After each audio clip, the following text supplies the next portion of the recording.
একটা মানুষ কত বছর বাঁচে? 60 বছর বাঁচে। 60 বছর বাঁচতে মানুষকে যে টাকা পয়সা উপার্জন করতে হবে, খেতে হবে, বাড়ি গাড়ি বানাতে হবে, এর জন্য মানুষ 30 বছর শুধু পড়াশোনাই করে।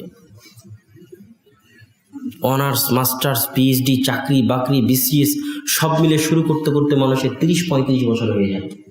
30-35 বছরে যখন চাকরি স্টার্ট করে তখন আর জীবনের কতটা বাকি থাকে? আর অর্ধেক, আর 25-30 বছর। এই সামান্য 25-30 বছর সময়কে ভালোভাবে কাটানোর জন্য কত পরিশ্রম করলো, অথচ মৃত্যুর পরে কি হবে তার জন্য একটুকু পরিশ্রম করেনি। এটাই রাসূল সাল্লাল্লাহু আলাইহি ওয়াসাল্লাম বলেছে যে আদম সন্তান বলে মালি মালি মালি, আদম সন্তান বলে আমার টাকা আমার টাকা আমার টাকা। তো আল্লাহ রাসূল বলছে, হ্যাঁ আদম সন্তান, কিসের টাকা?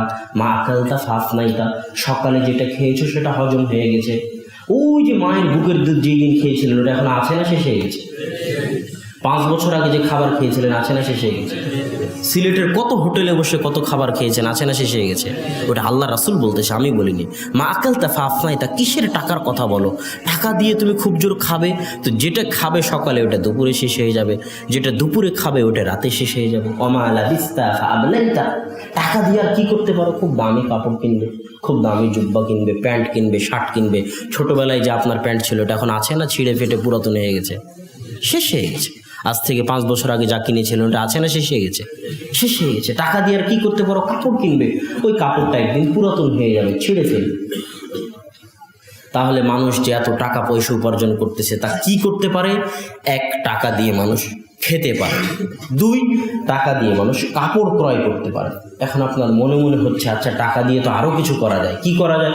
টাকা দিয়ে তো বাড়ি বানানো যায়, টাকা দিয়ে তো জমি কেনা যায়। এটার কথা আল্লাহ রাসূল কি বলতেছে?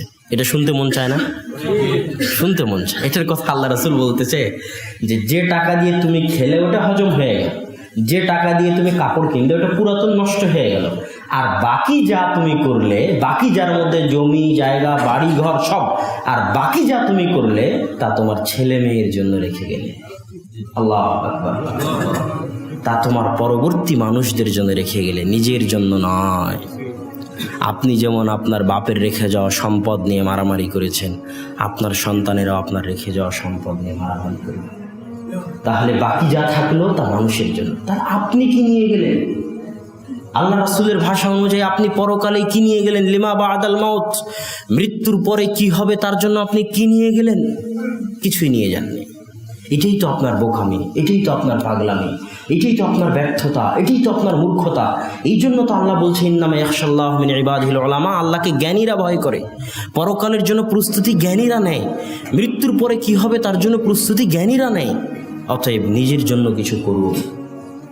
এই যে আজকে সিরাতুল মুস্তাকিমে কনফারেন্সে এসেছেন, এটা হয়তো কিয়ামতের মাঠে দেখতে পাবেন আপনার আমলনামা। এই যে এশার সালাত আদায় করবেন, এটা হয়তো কিয়ামতের মাঠে আপনার আমলনামায় দেখতে পাবেন।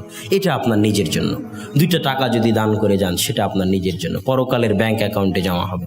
দুনিয়ার ব্যাংক অ্যাকাউন্টে দেখা যায়, আর দুনিয়ার ব্যাংক অ্যাকাউন্টে টাকা হিসাব করে বাড়ে, পার্সেন্টেজ অনুযায়ী বাড়ে, তাই নয় কি? আর পরকালের ব্যাংক অ্যাকাউন্টে যদি দান করেন তাহলে বেহিসাব বাড়ে। আল্লাহ বলছে আপনি পরকালের ব্যাংক অ্যাকাউন্টে দান করুন, ওই একটা নেকি, 1টা টাকার নেকিকে আল্লাহ কত হাজার টাকার নেকি বানিয়ে দিবেন তা আপনি কল্পনাও করতে পারবেন না।